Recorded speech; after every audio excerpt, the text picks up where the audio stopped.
38.6% collected. Those revenues remain strong. Local receipts, right now we're 32.8% collected.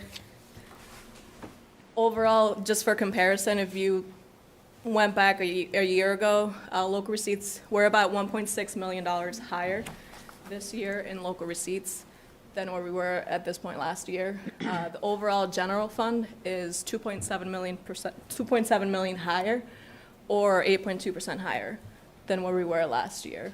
Property taxes and state aid revenues remain strong. You can see state aid is at 41.8%. I did want to note that where we're seeing the increases in the local receipts, so for a hotel motel, Q1 was 84% higher than Q1 in fiscal year 22. Meals tax, Q1 was 28.8% higher than Q1 in last fiscal year. Department fees, which are your traditional fees, any fees that departments charge for permits, marriage, not licenses, certificates, things like that. Those are 127.6 higher than where they were at this time last year. Investment income, which we've seen an increase to those rates, those are 985% higher this year, and we've actually exceeded our estimate for investment income. And finally, miscellaneous non-recurring, which are your it speaks for itself, non-recurring. It's miscellaneous revenue that you can't really count on. It's kind of random, yeah. But that's, so far that right now is 107% higher than what our number was last year. So we're seeing a really positive trend with our local receipts, and we're due to get our Q2 hotel, motel, and meals tax at the end of this month. So at that point, we'll really see if, if that trend is kind of continuing on that upwards path. Next one, please. So the status of the current year budgets. So we're about halfway through the budget. You could see general government is a 41% spent, public safety 41%, education 29.4%, public works 36.9%, human services 40.7%, cultural and recreation, which only includes library. Culture and recreation is the name of the accounting function, but it's really just the library, 40%. Debt service is 51.1%, and insurance and other is 64.8%, for a total of 40.3% spent. What I do want to note is a lot of these expenditures are time sensitive. So we have debt service payments that those are spread out throughout the year. You'll see insurance and payments are monthly. We have our yearly retirement assessment that we pay that right at the beginning of the fiscal year. Our annual audit, those expenses are spread out throughout the year as they're doing the audit.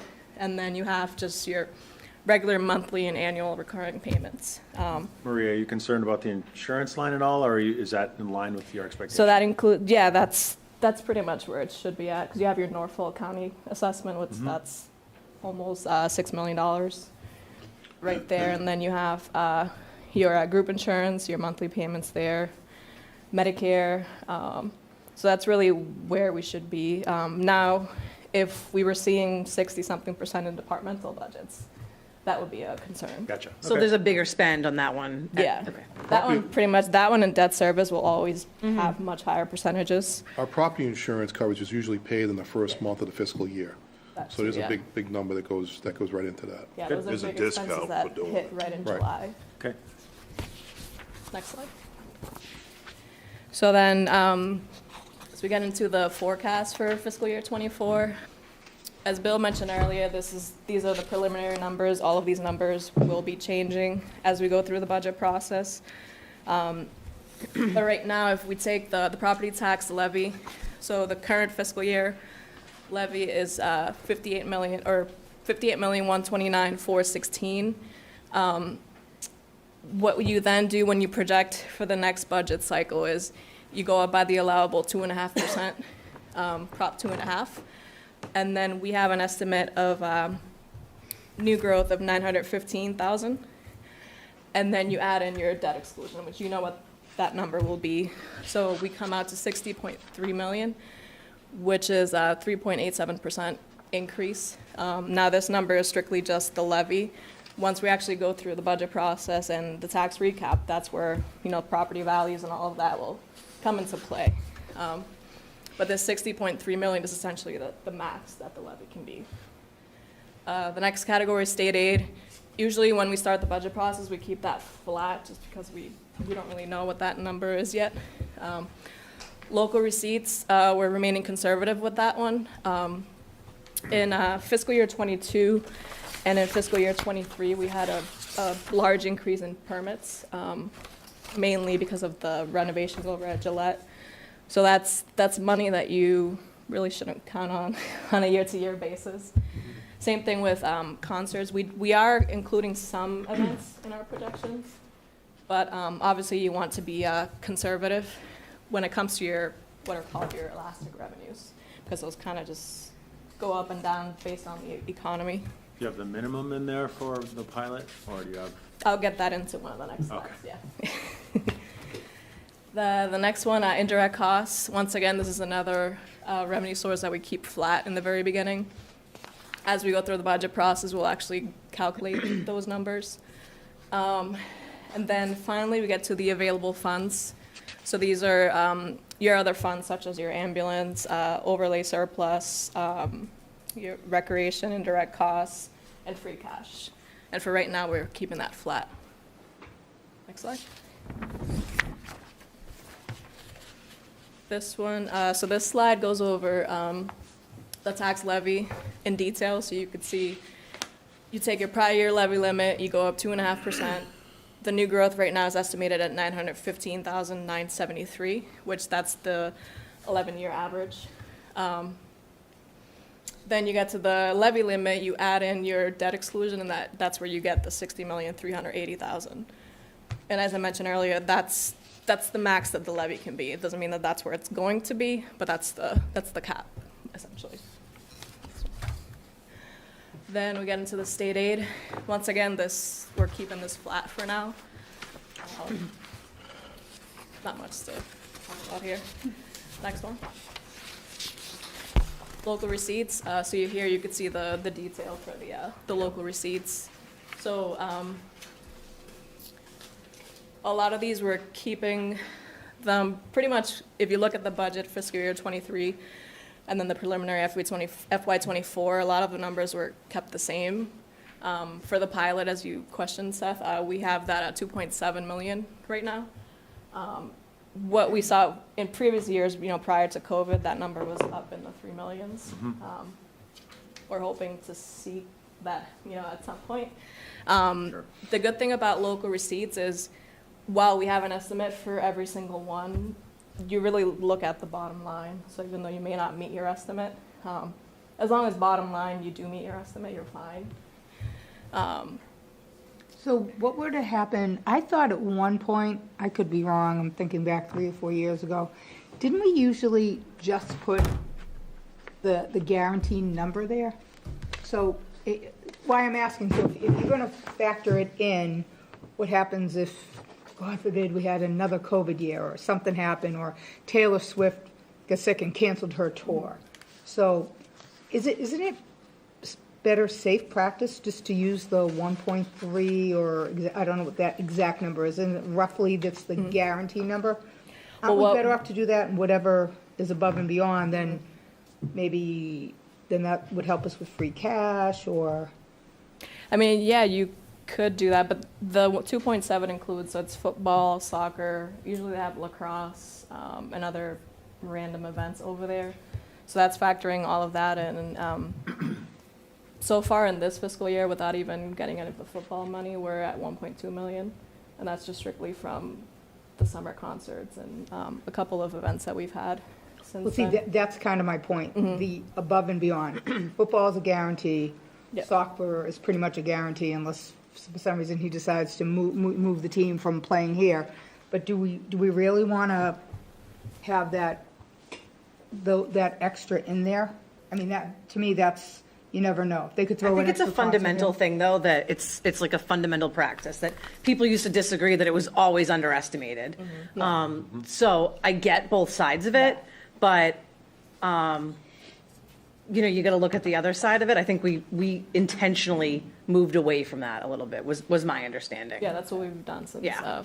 since I think George when and we I were on came. ad. Yeah. Just like the rest, this is an Wasn't it average. pushed? Yeah, it's probably On been AdCom? 4 years Well, now, I'd Randy say, pushed that. right? Yeah, Randy kind of pushed that Yeah, number, that was also done too back in, for fiscal year 18, when revenues were purposely underestimated to drive up that free cash number.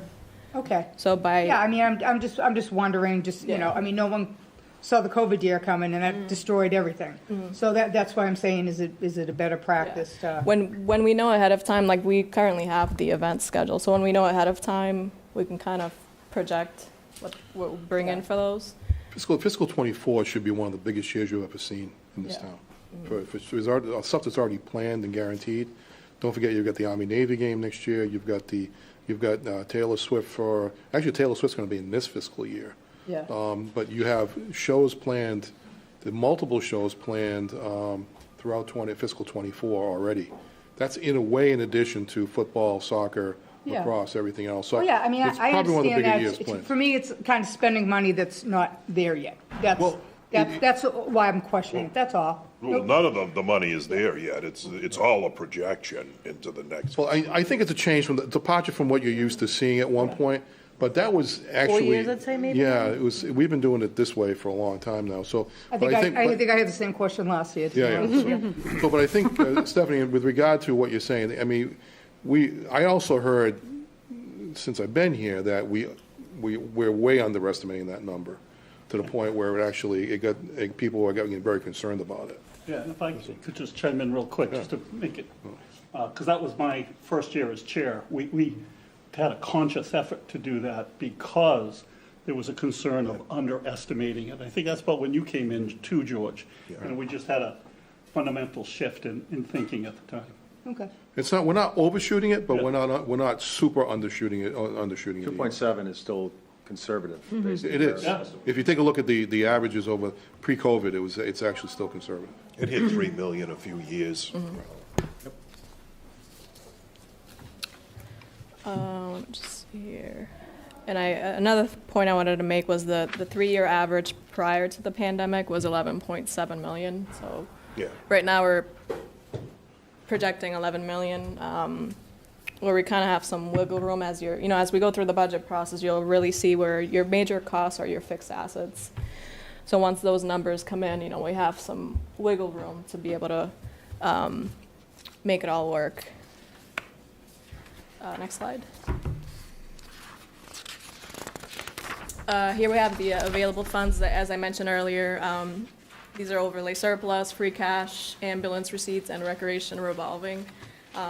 One thing I did want to note is for fiscal year '24, we're proposing, although our financial policies state that each year we'll use $1 million of free cash towards the operating budget, that's not really a recommended practice.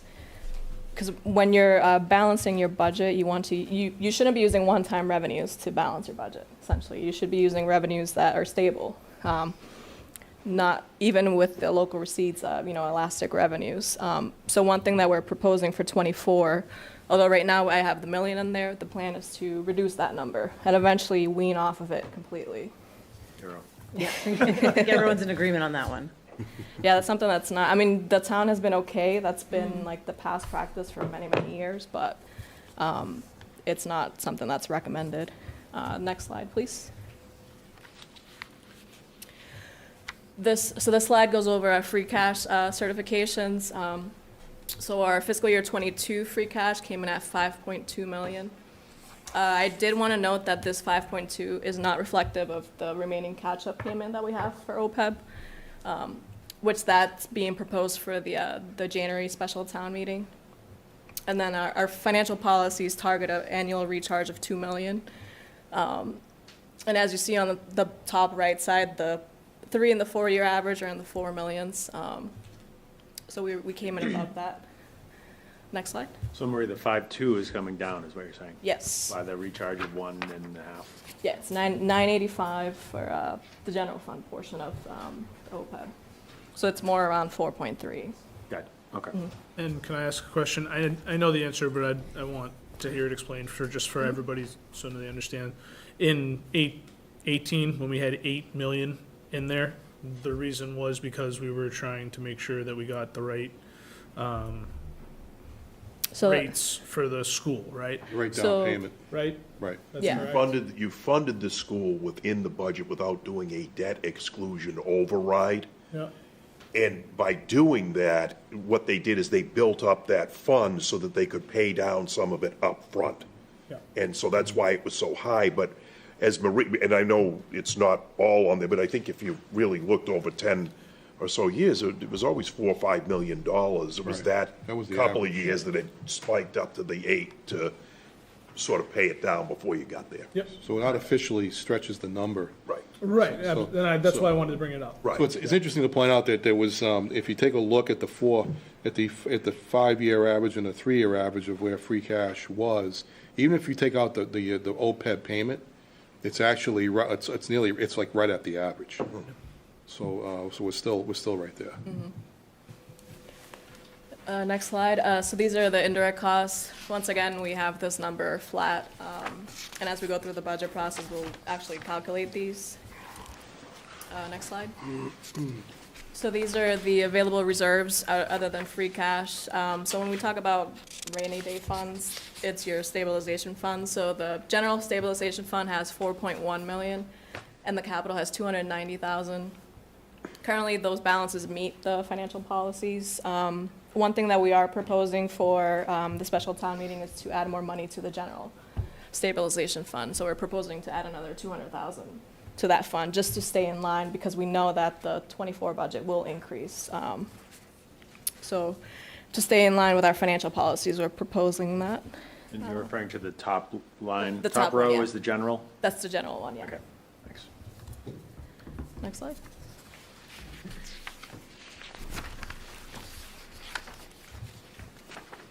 And then finally, so the budget strategy. So what's being proposed is a conservative budget strategy. So appropriations shall be limited to existing programs and fixed cost increases. So town departments shall endeavor to limit any significant increases in appropriations unless there is an agreed upon need. The total estimated revenues of 84.9 million are sufficient to support a budget increase of 3%. The town manager's recommendation to the boards is that department heads submit budget requests that will not exceed 3%. Now, if you expect your budget to increase beyond the 3%, we'll need to have clear documentation and justification for the additional funding. And then to help achieve that goal, we're requesting that department submit level fund budgets. Obviously, you'll have your contractual salary increases, but anything beyond that, we're asking that departments keep those level funded. And then finally, like I said earlier, these numbers can and will change prior to town meeting. This is just the first stab at them. And that's about it. Any questions? So just with respect to the level funding piece, there are some costs that we're going to have to take a look at. Of course, fuel costs have gone up rather significantly, and I think we'll have to take a look at that. Health insurance, the early indications are health insurance could be significantly higher this year than in previous years. So we could be looking at that as a budget offset. And, but generally speaking, your contracts are all set for next year. So we know we have predictable labor costs in that regard. The other major cost items, we don't have a lot of new debt coming on the books right now. We have stuff falling off, but the idea would be with that is if we try and put more of that, whatever that difference is, to try and put that into a stabilization fund, so we don't end up putting ourselves in a position where we create a gap in the budget or we start using that money towards other operating expenses. So I think that just stabilizes the budget picture by doing that. those are just ideas, thoughts, but those are practices that are actually best practices in many ways. But, and I think what we're trying to propose here is to, again, stay aligned with where people are, also be sensitized to the fact that this is a budget time where, recession could be an issue next year. So we want to be careful that we don't overshoot those situations. But the costs of the town operating are no different than anyone else at home, where you're starting to see increased costs. It's affecting us in the same way. So we just need to be mindful of that. So I feel like in the past year or two or three or maybe more, there's been a reference to flat head count as well as sort of a level service budget. So with it not explicitly mentioned here, is there an expectation of increased head count or requests for increases? It's too early for us to say Okay. the specific requirements. I mean, I think there is some consideration being given by certain departments that they'd like to see more. But again, as we pointed out, it's going to have to just be justified as to why that's a consideration. And that'll be something that everybody will have to talk about. Okay. Thank you. I have a question. So are there, does the Board of Selectmen, is there a strategic plan with some strategic goals that you consciously want to spend more money on and give it to certain departments or certain areas? When you say that everything is level funded at 3%, it implies, we're not trying to make any improvements. Do you want to be on the mic? Just so that, I thought I was speaking pretty loudly. well, it's for the, People at home, Yeah, remember, people it's can't hear you at televised, so that's why it gets tough. That's why it has to go into a mic, that's why. I heard you perfectly. Yes. My question was, is there a larger strategic plan where there are areas that have been identified, either at the departmental or just projects, that deserve, and consciously deserve, funding more than a flat budget?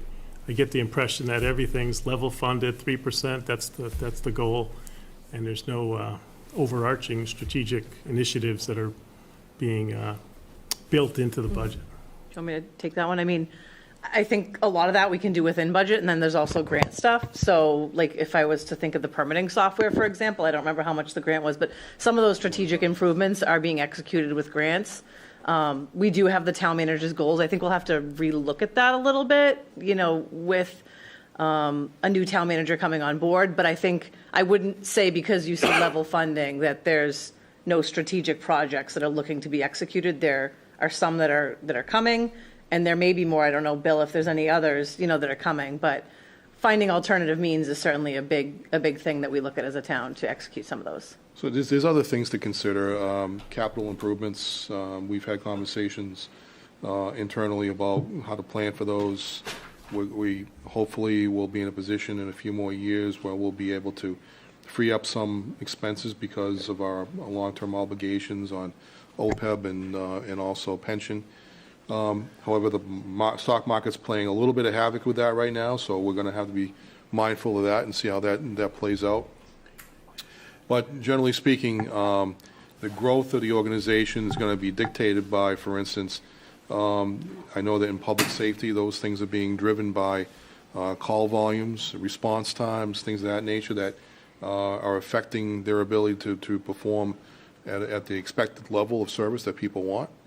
I think we have to look at those things and be mindful that we can't turn our back on that. We have to be mindful that doing the job is become more difficult now than it's ever been in many ways. So I think those are kind of things, those are strategic concerns that we do have.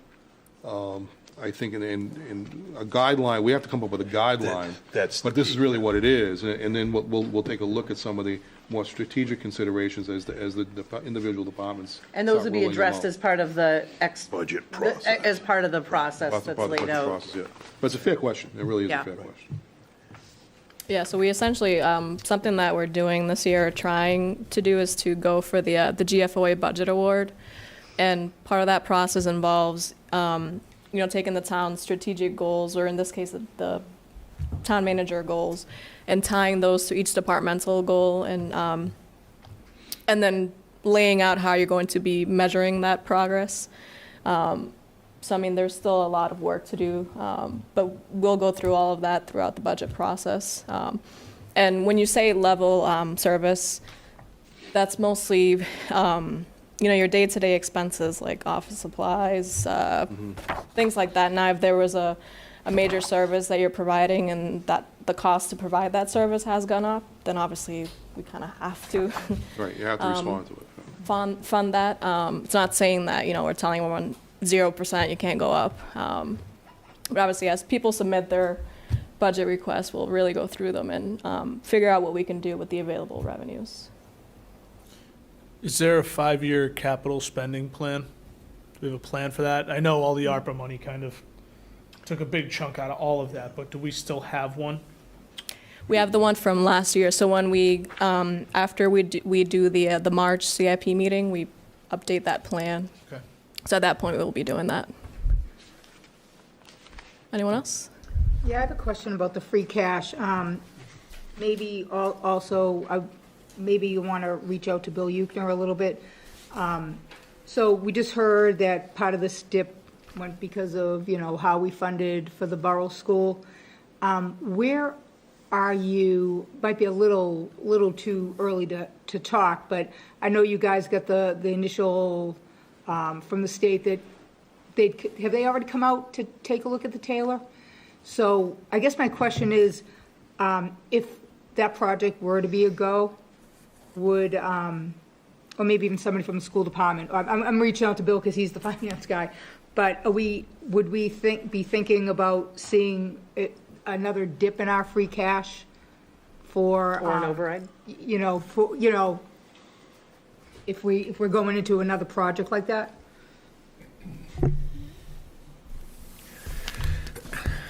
I guess I would, I'd phrase it a little differently.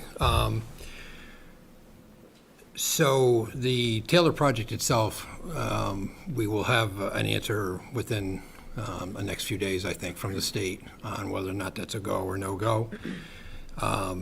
Because of the way the borough project went financially, we currently are sitting on about $1.3 million that we are not going to spend, which could go as high as $2 million if we were able to get all of the final funding from the state based on the project. Part of that's LEED certification, which we believe we've qualified for. And part of that is just when they do their final audit, they try to nickel and dime, try to not give you everything. So they're holding 5% back on that. So that could give us for the town, for any building project, whether it's the Taylor or the DPW, gives us some seed money potentially without touching free cash, because that money, as it's bonded, cannot be used for anything other than a building project in the town. So it would just roll back into town meeting. Town meeting would reappropriate it to the next project, and you go forward.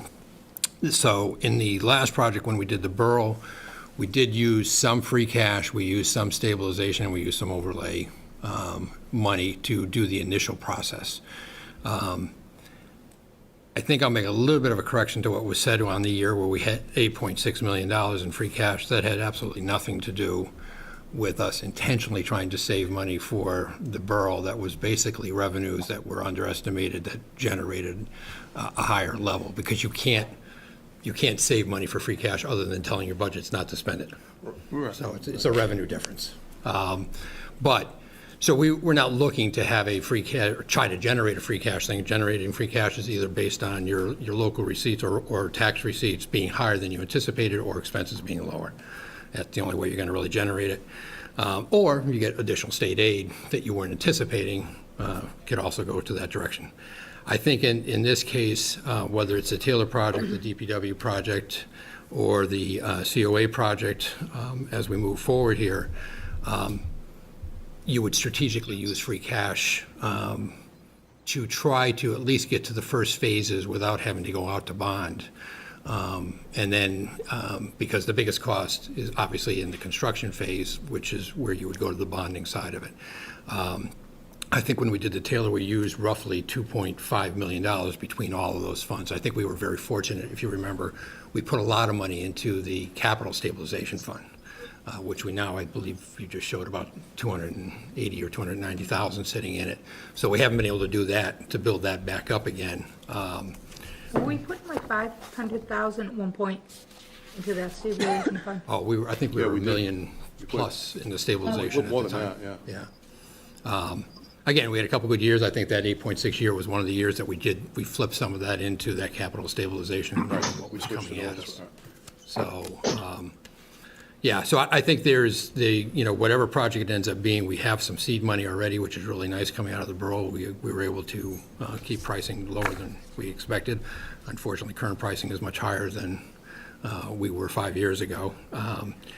And I know part of the DPW project already is started in its feasibility side, so this money has already been put up for that, to that point. But you're going to need, if the borough project were to be a go this year, which is way ahead of where I expected it to be with the state, you're going to need just shy of $1 million to get through schematic design and feasibility.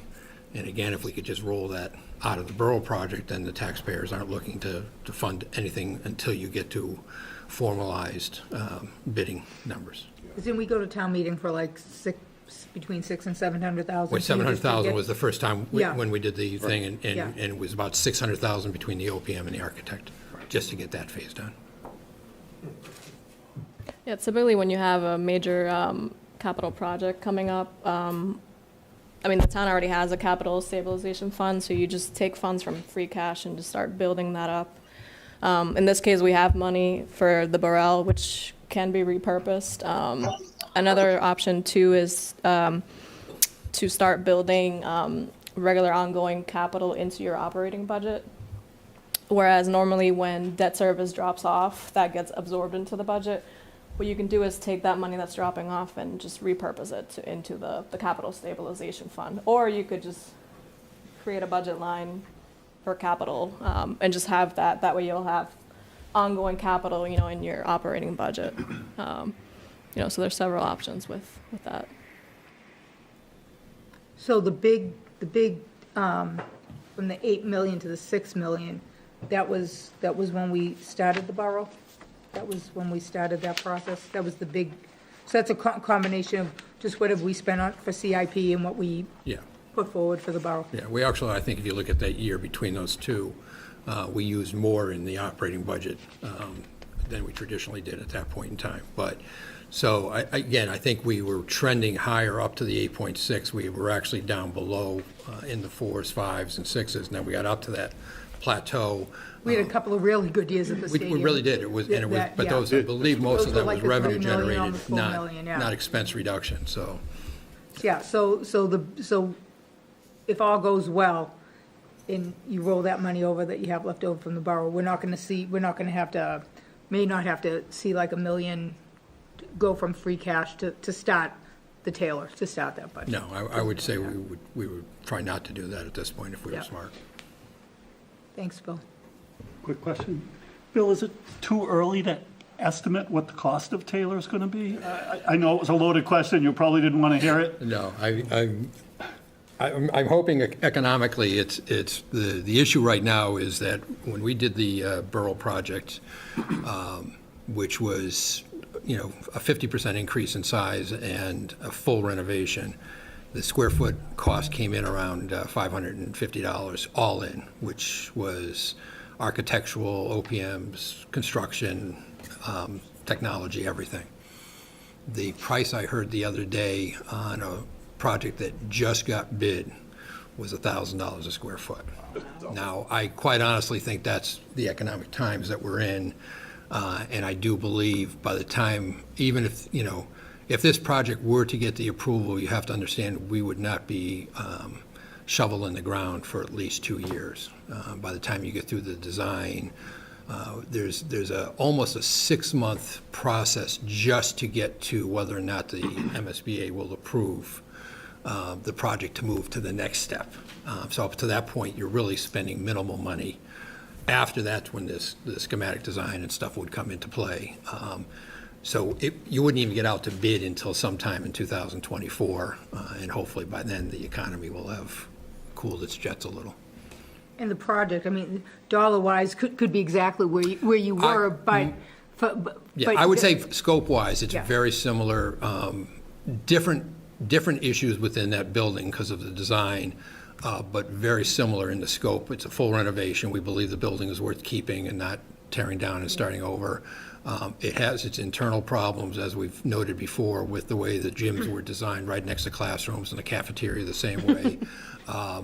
So that can be corrected and give us the additional space like we picked up at the Borough to give you a comparable program that would be nearly identical. And I think anybody who's had the opportunity to go through the Borough hopefully feels that we got our money's worth out of that project by the way it was done. So Very impressive. So you think you may be actually adding on some more space to Taylor too? Yeah, Just I mean- because you're going to redesign. I think Yeah. you have to, just because of the way that the Yeah. design has to work. Fortunately, we don't have to do anything with the pre-K wing like we had at Yeah. the Borough, so that's the only additional spot would more than likely be around a gym type of thing, so that we could free up space to not have to, so we could have hallways within the building. Is it trending to be roughly, you're not expecting any big jump in students there based on? No, this side of the town is, I would say, pretty consistent unless there was a redistricting, but I don't see a huge build-out of, that would change population within that school. They will give us, and we will have to work out enrollment estimates for the next 10 years with the state. So they'll give you some flexibility, not a lot, because they're going to pay by student. So they try to keep you down as much as they can on that, but we were successful in getting up higher on the borough than they wanted to give us, just by having, good documentation for it. So, but everything they pay you for is based per student. So you want to make sure your enrollments are as solid as you can make them.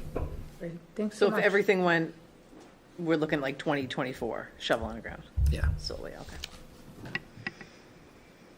Great, more specific expense volatility question. I'm just thinking of what you were asking about there. I think of energy, oil, gas, electric. What do we spend as a town in aggregate on those, in those categories? I think we were aggregating some of that, if I remember the last budget, trying to pull it together. But do we have an aggregate number, what we spend on that? That, if it went up 30%, what would that line look like across the board? So we're part of Surge, which is a group that does the bidding for us. So we pay less for like your regular gasoline and diesel fuel. I think in November we're at like we're paying less than what you're paying right now if you went in person to a gas. I don't know those numbers right off the top of my head, but I could get those for you. I think the other part of the question you're asking about, though, is electricity and natural gas. Just thinking of the police, the fire, the schools, the heat. So If everything went up 25%, what would that budget increase look across the The board? difference on natural gas and electric is that the towns and school together do a combined bid. So we're actually locked into rates for 3 years. We did it prior to all this happening.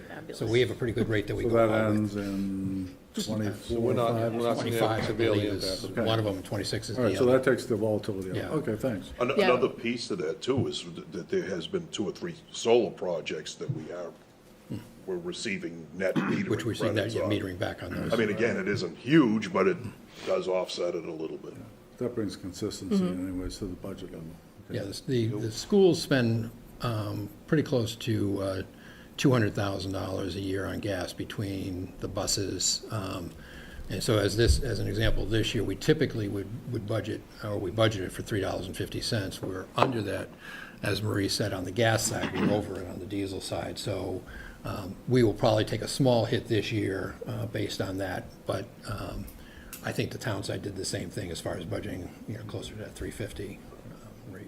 Thanks. Yeah, got lucky we on locked that. in, just like you mentioned, prior to all of these costs going up. And then what you can do is before that 3-year period is up, you can then go out to bid again and take advantage of, like we won't have to do this for 3 more years. And hopefully by then, costs are down. Hopefully the costs will come back down. But we actually have an advisor that we work with on that particular situation with electricity and natural gas. And they came to us and said, about a year ago, Bill? About a year ago, and they said to us, we see some dark clouds forming on the horizon here. Now's the time to lock in some prices, and we did. So we've been very fortunate. Okay. And that actually worked because we had a year left, and we got 3 years on top of it. Right. So it pushed us out further than Yep. where we're going. You have Yeah, so it's a question, but probably more of a statement. And so I've been talking about transparency for years now, right? Like as a budget approach. And I just want to sort of reinforce that idea and so specifically around free cash. I've been talking about free cash too. So Bill, a few minutes ago, mentioned that you can't save money for free cash, which I think, based on the way the state describes free cash and how you fund it, that's a fair statement. I feel like that's a opaque approach at best, where you have to rely on revenue coming in higher than you expect or expenses lower than you expect, yet we have a free cash recharge target of $2 million. $2 million. So in essence, we know, we have a good idea of where that $2 million is coming from. And you have a page here, which is great, that shows, this is the expenditures closeout. It shows where the free cash is recharged from. So my only point is, when we speak about transparency, and we see group insurance here is giving back $350,000, if that gives back $350,000 every year over 10 years, it's saying that we're socking the money, our free cash recharge, in the group insurance line. So just as sort of the stewards of the town's finances in this room, I feel like I would like to know where the money is. If we can't explicitly call it out and say this is our free cash recharge line, I would like to know where the money is that we expected. So Seth, actually, the 1.4 that she's showing you is not the recharge philosophy. That's not, because typically we don't get that kind of money back from health insurance. That was because of COVID, where people were using it less, we're self-insured. So typically, if you looked back over the history of the health insurance, we've had some good years where the 2 good years in COVID, I mean, it was probably closer to $800,000 or $900,000 that we got back. Normally, we're very close to that number as far as what we budget for. Gotcha. The schools gave back $400,000. Again, we got so many grants, typically we always try to, we obviously don't spend, I think we are fortunate that most of the departments, if not all the departments in this town, realize that we are well-funded and well taken care of by the town. So we're not like some traditional towns who are always afraid if they don't spend it, they lose it, and then they're never going to get it back. So the schools don't do that. The police and fire don't do that. We all basically manage to what we need to get done, and then whatever we have left. So we probably do generate close to $1 million. Well, maybe not quite that much. Maybe about $500,000 or $600,000 in regular budgets every year that come back. But when you look at the schools at $38 to $39 million, if we get lucky and we have a good year on fuel charges or electric charges, something like that, or transportation charges in general, we can generate money that we have to have just in case, but if we don't, we're going to give it back. Your real recharge, I believe, is what they're saying is when they're underestimating local receipts. That's really what the recharge number is. It's not that 1.4 million. Yeah, on the expense side, prior to COVID and all of this, the average of that was around 500,000. So that's pretty much what was getting closed out on the expense side. 500, $500,000 for expense. That 1.4 million is kind of fluffed because the schools are still getting a ton of COVID grants. Some of the other departments are getting other grants that are covering a portion of their salaries too. But eventually all those grants, and that's why in fiscal year 21, we turned back $3 million. But that's when we had CARES Act, we had FEMA, that took care of a lot of our COVID expenses that normally would have just been charged to our budgets. Correct me if I'm not wrong, Marie, there was $1.5 million that year just in health insurance that came back. Yeah, well, we had the holiday. Yeah, we had two of them. We had a holiday for the employees as well. Yeah. So local receipts might tend to underestimate. We did during COVID, just because, you know, since George and I have been here, we haven't had one budget where it's been a normal year. You know, we came on board and COVID hit months Yeah. later, so we've had to, you know, just to keep the town going, we had to be very conservative, and then obviously we had the 1 year where there were no events at Gillette. What we're hoping to get to is to finally have the revenues be somewhat normal, and then that's where we can really adjust, and that's what we tried to do. I can't show it now, but on the local receipts, we look at, you know, the averages, and we try to Yeah. kind of make those line up with the averages. I mean, we're not purposely under budgeting, we're just being conservative, and until we can really get a good, normal year, we just have to rely on, you know, those averages. That almost comes full circle to what you, actually what Leah said earlier, and you guys that were here years ago, when you said they were seriously underfunded, and apparently at some point in time, you guys had a conversation about the local receipts being really underfunded. And now, like Maria's saying, it's more of an average, which is, don't forget, you get too close, and then you have to answer to the state when you do the recap sheet. If they don't think you're gonna make it, and you can't justify what you're doing on there, they'll tell you, you know, we're not gonna allow that, you know, so. Yeah, so it's all good information. It's very nuanced. We could, you know, there's lots of components. I'm just speaking to the overall approach of transparency, so that we know where the funding is coming from and to the best of our ability, so I appreciate it. What would be a good number that we would want to see our free cash at?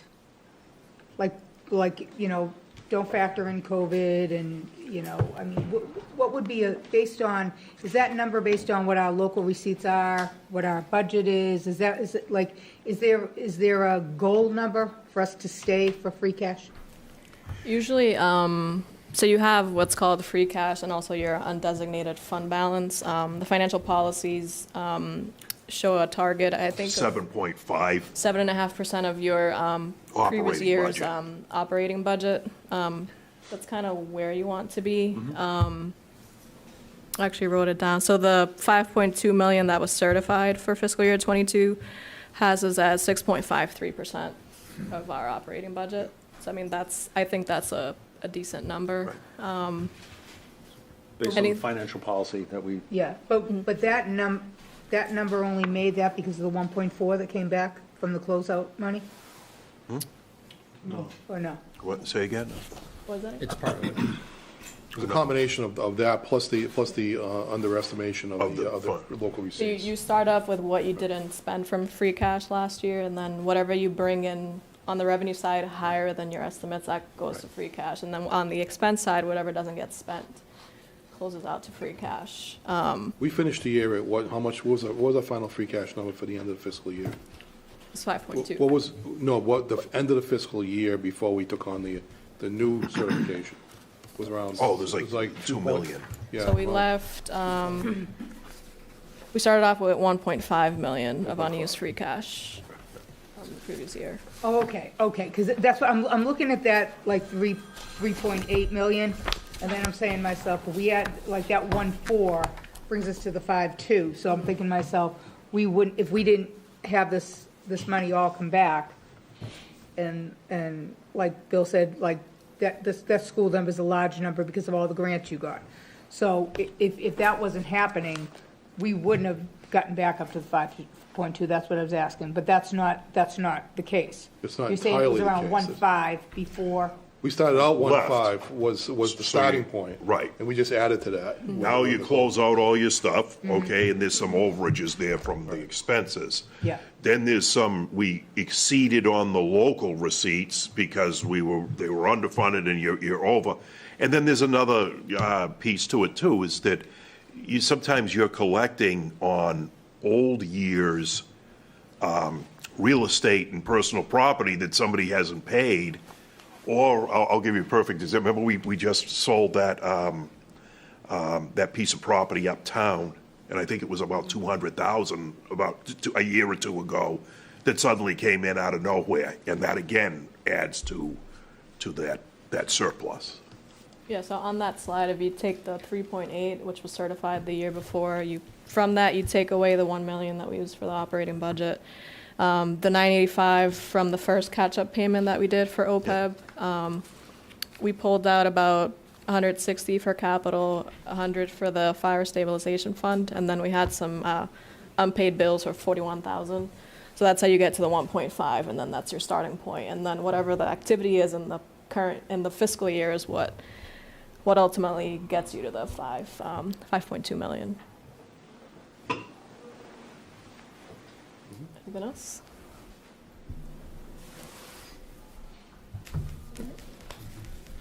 Anything else? Any questions? No? So let's talk next steps now. I know we have a whole budget calendar. We could just talk a little bit about, what to expect. So is it next week that we have a department head meeting? Yep, next week. So thinking on the calendar, it says that later this week, we will send out basically the budget memo that we send out to all department heads, which will have, the town manager's recommendation. That goes out next week. We will go over that at the department head meeting, and then although some department heads have been working on their budgets already, they have until January 3rd to submit their operating budgets. And then what we will do after that is during the whole month of January, we'll meet with individual departments, go over their requests, and ultimately put together a document that will be ready to go for February 1st. And that's where we will present to you with the preliminary budget. Part of that preliminary budget is a 5-year forecast. And then, as I mentioned earlier, we'll be going for the GFOA budget award. So what you will see for that February meeting is strictly just the operational budget stuff. You won't see much of the strategic goals, because that's something that we will work on through town meeting. Because the way that the GFOA submission calendar works is you have 90 days from when your budget is approved at town meeting to submit your book for recommendation. So we have some time for that piece, at least. You want to go through the financial trend monitoring system at this point? Yep. So then the other project we wanted to go over is the financial trends monitoring system. I know, Seth, this is something that you really wanted to see here. Yes, this is fantastic. So put a lot of work into this. I do want to give credit to the Collins Center at East Boston. We basically, George and I met with them. You as a board decided that this was something that you really wanted to see at some point this fiscal year. So the good thing about the Collins Center is they're approved by the state, meaning that we could do work with them and not have to go out to bid or anything like that. Basically, with the trends, what they do is you provide them with all of the data. You basically meet with them, you tell them what you want to see, you give them all the data, and then make it look pretty. So that's what I'll go over. You want to put that up on the screen? Oh, I was expecting to see it over there. That one's on the delay. So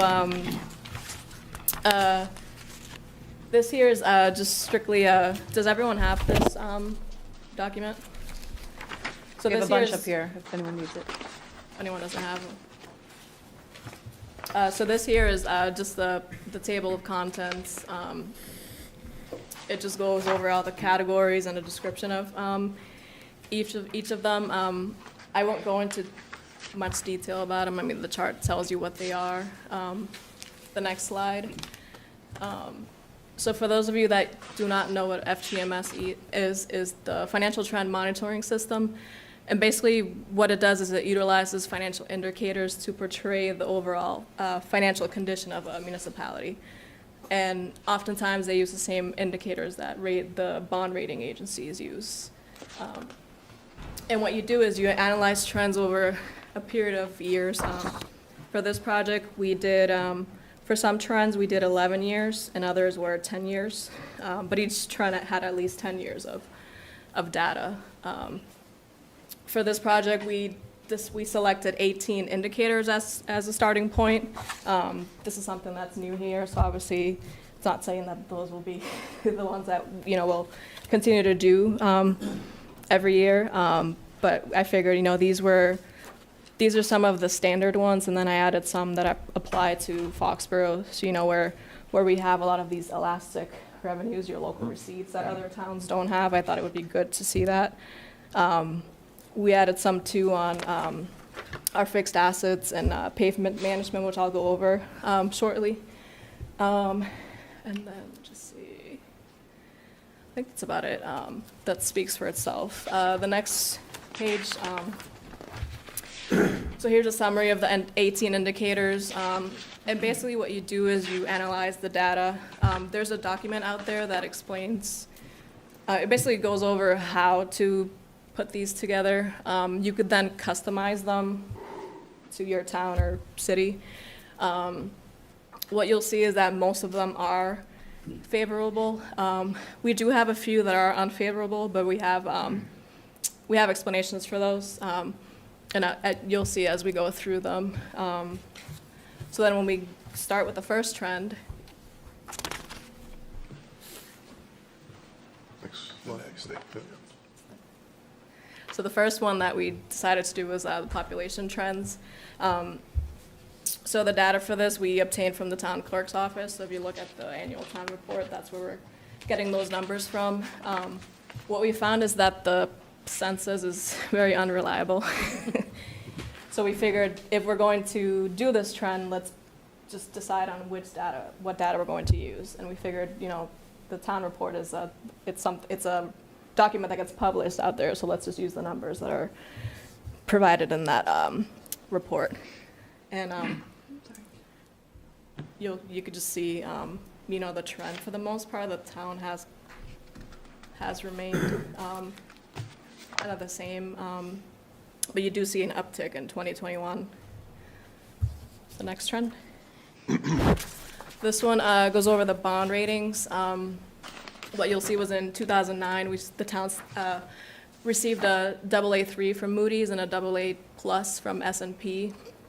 And then you'll see in fiscal year 2017, that was when the town obtained its AAA credit rating. I know at that time, the town did a lot of work to get that AAA credit rating, and part of that too, I think that was around the time that the financial policies were put together, because that's something that the bond rating agencies like to see, is that you have, some policies that you're abiding by. And the way that the bond ratings work is once you get your AAA, you keep that AAA. It's rare that they drop your rating. You'd really have to screw things up to have your rating dropped. But then what happens is they'll reaffirm your credit rating when you go out to do a bond issuance. But the assumption is that once you have it, you maintain that AAA credit So rating. we just didn't go out for a bond in 18? Yeah, Right. that's in those years that you don't Right. see Okay. a rating. Yeah, Nor in 22. yep. Marie, I expect we won't be able to have time to go through all of them, but there's one in particular that jumped out at me as I reviewed this, and it's the employee benefits as a percent of total revenue. It's probably 7 or 8 in. I can go through them all pretty quickly. Oh, okay. do that. We'll get to it then if I'll you do want. that, yeah. So the next one, property tax revenues. So this trend, we adjust for inflation. So you could see that the revenues have been constantly going up, which that's what you want to see. The next slide. Oh. There. This one or no?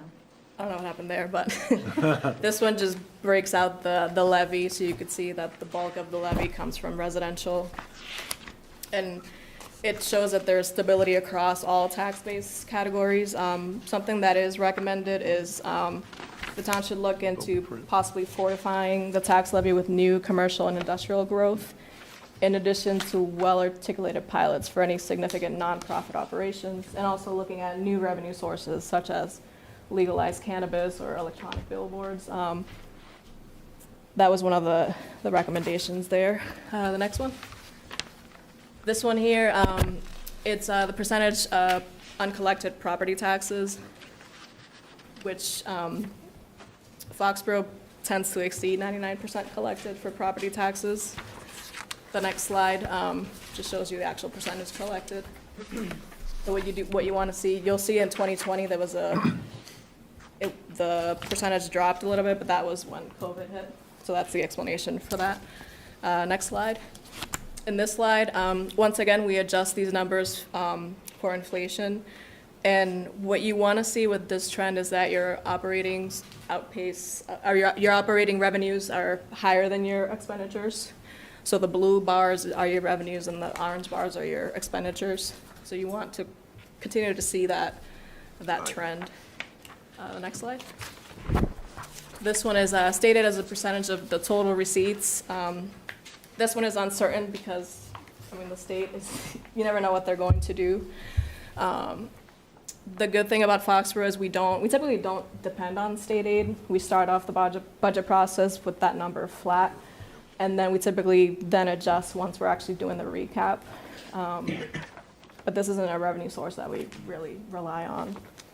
Isn't it, sorry, going back to that one kind of surprised me that it'd be uncertain where the trend has been on a constant upward, and obviously the biggest piece of it's coming from Chapter 70 money, which is for schools, which is likely to be as stable a number as can be. So I was just curious as to why that would be considered uncertain. What, I don't know if I want to use the word hurt. Although on the revenue side so you have your cherry sheet, you have your revenue and then your assessments. So while they may be increasing your revenue side, they're increasing your assessments by a lot. So the charter school, for example, takes up a lot of that revenue. So that's why you see, I mean, you don't see the percentage as a total receipt being higher than what you would think. So, I mean, I do agree Chapter 70 it's up there, but we have the assessment side, which reduces. Is eating it up. You know. So this is favorable in your mind? I don't think it's unfavorable, I Yeah, guess. I agree. I would agree with you. Yeah, it's not stable, so you shouldn't really make major decisions Yeah, based I on think this. it's just suggesting that the percentage that we rely on the state is going down, which is a good situation. Yeah, it's fair to say that the number appears to go up every single year, and it has typically, but what's also been pretty clear is that we've been getting whacked pretty heavily on the charter school side, which, if you take a look at what our net revenue increase is year over year, it's pretty flat. It's not a huge increase year over year. I think if you average it, it was around 60,000 from back to 2014. You know, it's not a lot. Yeah, there's not, although we do get a good amount, it gets taken away before we actually get it. But I guess my only point to that is, where you say you can't really depend on it, it's 10% of our budget revenue.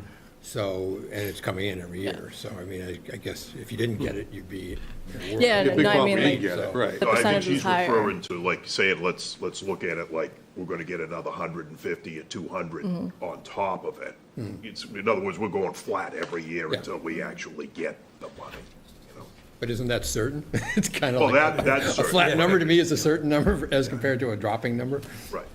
So that was, I mean, I don't know how they do it, so I just. Sort of like a tie. Go both The ways. next slide, so these are your economic growth revenues or your elastic revenues.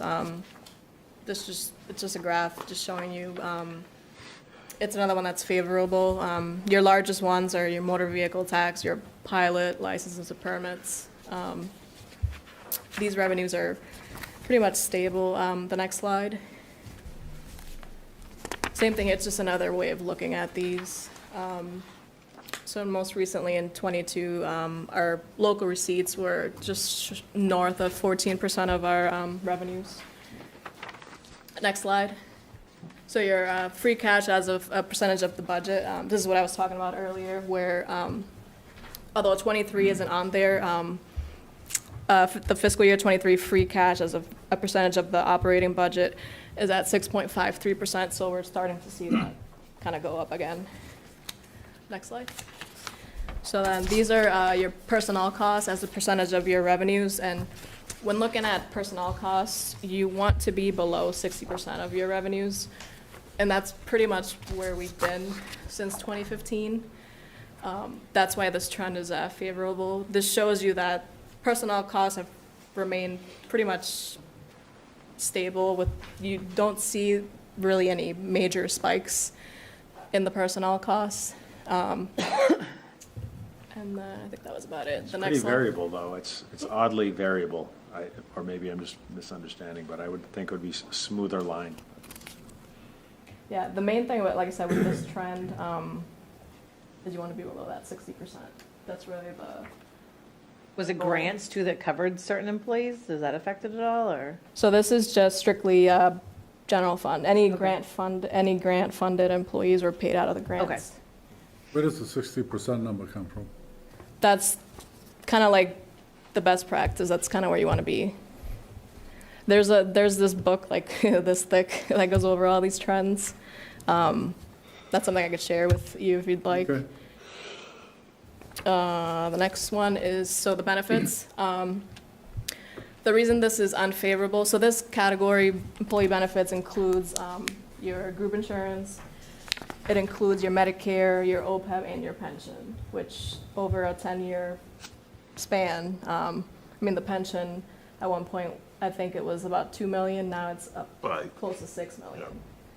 So that's why you've seen this trend go up. These are your fixed costs. You kind of have no choice over them. So short-term, yes, right? Yeah. But it's a somewhat of a concerning trend from 15, now we're up to 20%. So Yeah. we'll have to keep an eye on this one. Yeah, and that's the result of those Just Dennis, costs if I can increasing. weigh And in. what's important to note about this one is, once the OPEB and the pension are fully funded, you'll see a huge drop in these numbers. All right. Couldn't that Marie, can you hear me? Be happening because Just one more.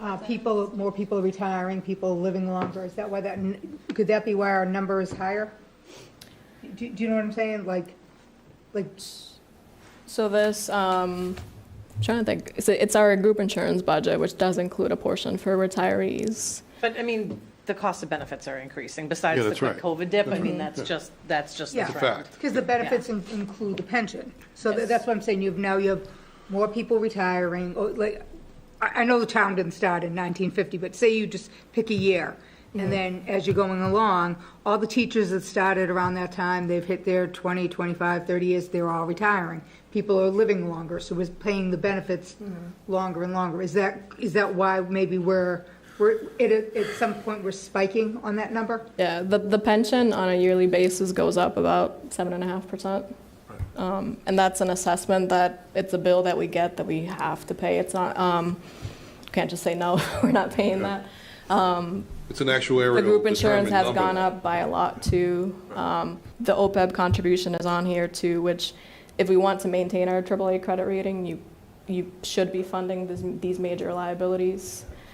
And like I said, once those two major ones are funded, this trend you'll start to see Downward. a down. I think Dennis had a question. I know it's really hard to jump in when you're the only one on Zoom in a room full of people, so I just want to stop if it's on this one, Dennis. Well, just a general reaction. Number one, this is great information, great trend data. At the end of the day, what does it mean, and what's the action plan in terms of unfavorable or uncertain trends? This is the kind of information coming from both the public and the not-for-profit sector. You use this to develop your budget plan. You don't accept these results as not being able to be impacted. There are plans that you can develop within the budget to address some of these unfavorable variances or to reduce the uncertainty in terms of some of the variances as well. So this is the promise of using this data. It's not just showing the trends, it's, okay, what are we going to do with the data? And how's it going to flow into our budget strategy and our budget plan going forward? That's how I've used this data. And it's great data, Marie. I'm just pointing out how it could be used. Yeah, that's the plan, this will be a yearly thing now, so when we do the summit, we'll present these trends. Can I ask a question? Yeah. The this trend specifically is labeled unfavorable in red. Is that something we put on there, or did that come back from the nonprofit group, or what? It's just so the warning says, if your percentage is increasing, then that's how it becomes unfavorable. So if your trend shows an uptick, you'll be at unfavorable. Got it. Like that book has criteria, and if it's Yeah. outside of that. It then tells would be you flagged this is green, yellow, what, red. if you're here, this is favorable. If you're here, it's uncertain. Yeah, I guess there was one that was uncertain earlier that we kind of talked our way around, and I didn't know if we were labeling Devastating. them this way, or if that was just. That's from the book. Yeah, the book guides you on how to Okay. label these. So it's interesting about the employee benefits piece is that you would typically, if you have an unfavorable plan, unfavorable determination, you develop a plan to address it, which we've already done. So we're actually moving towards a trend will actually wipe it out effectively, eliminate the trend altogether. So, Yeah, what happens when you fully fund these liabilities is your ongoing costs will come from those balances that you've built up. correct. And then you'll have minimal costs still remaining in your budget, just kind of those ongoing things, depending on, if new people come on. But the bulk of your ongoing annual costs will be coming, so for OPEB and the pension. Once those are fully funded, the majority of those costs will be pulling from those funds, and you won't see such huge dollar amounts in the budget. But I get the pension's a little bit more fixed, but like for the health, like, do we take that to our health actuary to say, do we need to look at rates, or, I imagine they're doing that every year. But We evaluate that it's annually evaluated. that's an annual rate evaluation, then are we taking any of that with a strategy to our health actuary? The actuary just so- does the math, right? They don't have Well, strategy. like with setting rates, but like, do we look at the plan design? Do we look at, Well, the plan design that we have this is more, the reason why the trends are going up. We've actually had very good rates for a number of years now. The reason that's going is because claims are ramping up because of the fact that people have not going back to the doctors, and they're actually using the services now Right. that they weren't using before. 2 So, years. so we do believe that this is just it could be a temporary impact, and it's not there's no indication that it's going to stay as a long-term impact. So we have to kind of work through that. So I would disagree on that I don't think that anyone that I see in my world is saying that medical trends are going to go up and then flatten.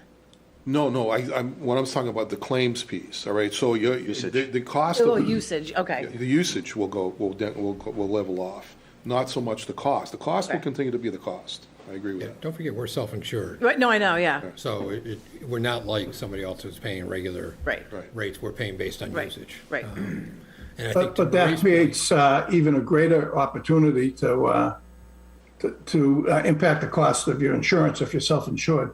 Right. Because it drops your bottom line if you implement strategies to really reduce that cost. And there's a lot of, in my experience, there's a lot of strategies that can be considered. I don't know if you have an outside expert that works with you on these things or not, but there's a lot of ways you can address health insurance costs, particularly if you're We do. self-insured. We do. Actually, the Maya program actually has a lot of different strategies that they invoke, including health and wellness programs, in ways, and also different incentive programs where they can actually incentivize people to use certain MRI services because they're cheaper. You can actually go to your health and wellness benefits. They'll help reduce, pay some of the cost towards health club memberships. They'll help you with, they put programs on for yoga programs, things of that nature, and weight loss programs that all are designed to try and help reduce those claims and costs. Yeah, so I guess what I was saying is, since we are self-insured, we do have the flexibility, I think more so, to control the cost of the benefit program through the strategy of the benefit program. There's one other little piece too, as Marie mentioned, the OPEB is actually involved in that piece. And I think a lot of times when people mention OPEB, they automatically think we're spending it out, but we're actually putting it into a bank account that belongs to us. So it's part of the expenditure piece, but it's really, we're paying it back into our own bank account. But just like we saw that unrealized gain that we were so quick to talk about on the OPEB, that can now happen. The other side, you know, It can come down. come down. But Yeah. it's still, whether it. But we're still whether growing the base. We're still yeah, growing the base. It's our money is basically what I'm saying. It's not going to Discretionary somebody decision to else. fund, yeah. You know, I'll go, I know we're running out of time, so the next couple ones are all favorable. So you have, the next slide is your, goes over the pension.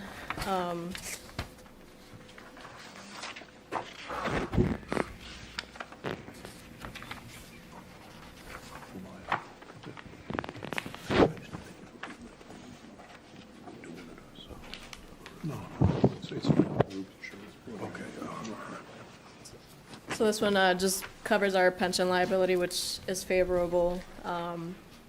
The percentage funded has grown from 55.8% to 63.5%. The Norfolk County should be coming out with their latest actuarial study. Not sure when that will be, but once we have that, that's something we'll make available on our website. OPEB liability, once again, that's positive. It's gone from 8.3% in 2013 to 35.2% funded. Now, if it's expected that the pension will be fully funded in 2029, and at that point, we could then divert funds that are for the pension to pay off the OPEB faster, which would, you know, make a lot of money available for some of these major capital projects that we know are. 2029 sounding closer. It used to sound so far off. Really? Not far away. The next one is the debt service as a percentage of total expenditures. With this trend, what you want to see is that you're below the 5%. That's kind of like the guidelines set by the state. We are below the 5%. The uptick that you see in 2021, that was when we borrowed for the Burrell School, but we're still below the 5%. Next one is your water and sewer. Now, this one is also favorable, and the spikes that you see, water and sewer enterprise funds, so that the 5% guideline really applies to only the general fund debt. Water and sewer, because they are enterprise funds, they operate as a business. Essentially, whatever their debt is covered by user charges, and the spikes that you see are we had 2 bond issuances in, I think it was 2019 and 2021. So those are the spikes that you see there. The next one, your outstanding debt per capita has ranged consistently between $1,900 and $1,200 per capita, with the exception of that spike in 2020, which, let's see here. This trend, again, it's favorable / uncertain. The next slide, please. What does that mean to have, like, how do you have 2? It's, because it all depends on one-year population. So that's, do you want to go back to that slide, Christina? Yeah. Let me just see here. So when you have one that's kind of both, it all depends on when you're going out to borrow money and what's happening with your population. So kind of like with your elastic revenues, where when you don't really know what your needs are until that actually happens. So that's why that one is that way. Like I said, the book goes over how to measure all of these. This one, so it's looking at our reserves / fund balance, or your free cash and your general stabilization fund. And this is where you'll see, so the blue bar shows you where the free cash has been, and where you could see it's typically been between 3 and 6 million, with the exception of the year 2018. Now, if you look at 2023, so the way that this trend works is you compare for 2023, what we will do at the end of the fiscal year is we'll take the total revenues that we brought in during that fiscal year and then compare that to the 5.2 million. And that's why you don't see 2023 up here, but we're expecting to see an uptick in this percentage. And like I mentioned earlier, with the FY24 budget, we're planning on using less free cash, so obviously that's going to help this trend. And then we're putting more money or proposing that we put more money into the stabilization fund, which will also help this trend. the next one. This one is just looking at your fixed assets for the governmental activities, not including water and sewer. This one's favorable. You know, it shows you, this graph depicts the values. Yeah, this one is just governmental activities. So it just shows you that the town is doing a good job in maintaining its assets. And this is one of the trends that gets adjusted for inflation and depreciation. Next slide. These are your business type activities, so your water and sewer enterprises. Once again, this is also favorable.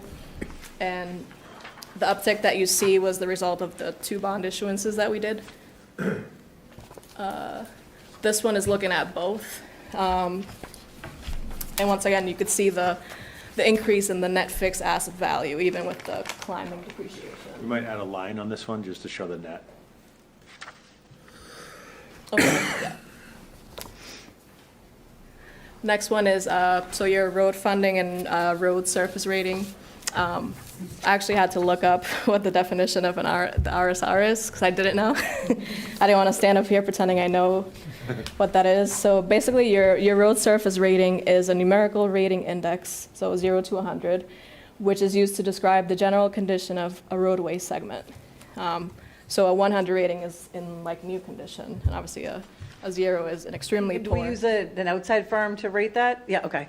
Chris has told us about that before, okay. And this is the result of, we used that study to put this one together. So the town's RSR has gone up from 75 to 82.6 in fiscal year '22.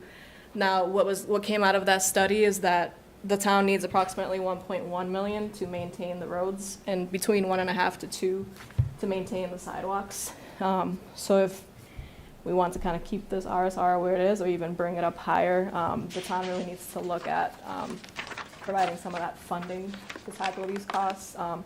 Something that we're proposing as an option is you could create operational budgets for roads and sidewalks. Another option is to perhaps do a bond issuance. You could do a 5 million bond for 20 years. And I mean, that's not something that will, tank the budget. Like, those are just 2 options. What is interesting about a bond issuance for 20 years is that, some of these sidewalks are like 50 years old. So you could do a 5-year bond issuance, and then at the end of that 20 years, do another bond issuance. So you're constantly upgrading the sidewalks on a regular basis. So I think obviously there's been a lot of discussion about that as of late.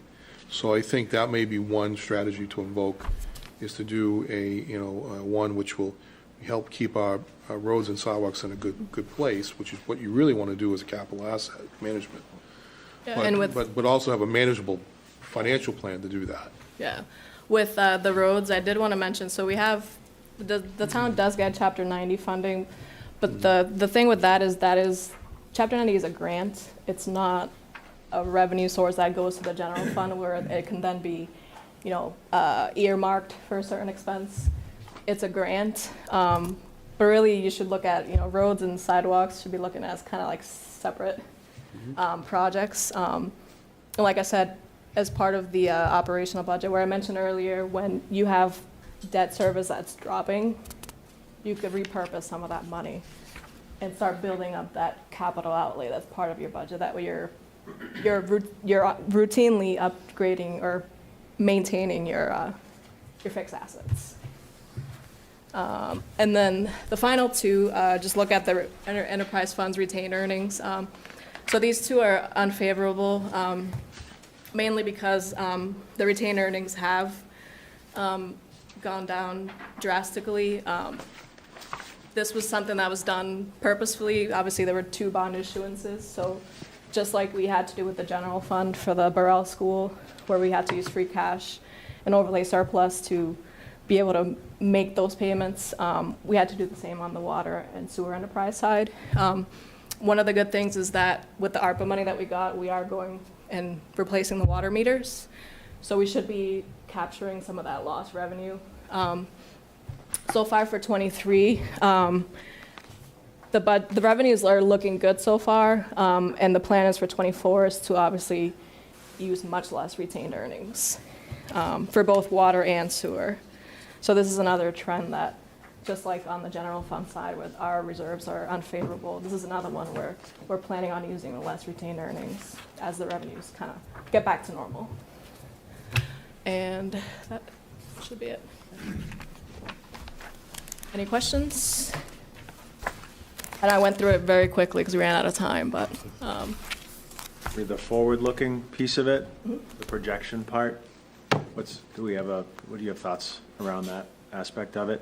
So we have the 10-year history and 5 years looking out into the future is another interesting aspect of this project, right? and that is that 5-year forecast is a project that we're working on, and that will be presented as part of the preliminary town manager budget. With 5-year projections, what you'll see is the latter years, so our projection will be for 24 through 29. What you'll see is typically your first couple of years they may not have a deficit bottom line, but your later years will have a huge deficit. So when you see that projection, don't get alarmed if you see huge negatives, because what happens these are simply just projections based on averages, and then what we do as we're going through each one of those fiscal years is we make the numbers work. We see what actually comes from department heads. We look to see where we actually are with the revenues. That is a project, but like I said, we are working on that project. And you'll see Fantastic. that. Thank you. Great. I mean, I think you pulled off the financial trend monitoring a little quicker than we anticipated, right? Yes. Yeah, so thank you for that. And it's a long process, including the The GFOA budget. yes. So this is one piece of it, but it's a really good work. And just a couple of things just to sort of reemphasize is that we can tailor this to answer questions that people in town have. So we can pull things out that are less relevant, add things in. The forward projection is amazing that we can look at history and think about where we're going. And then just the fact that we're all speaking from the same book of information. People are going to have different perspectives and ideas about what it means, but at least we're all speaking from the same set of information. So I think this is great. Thank you.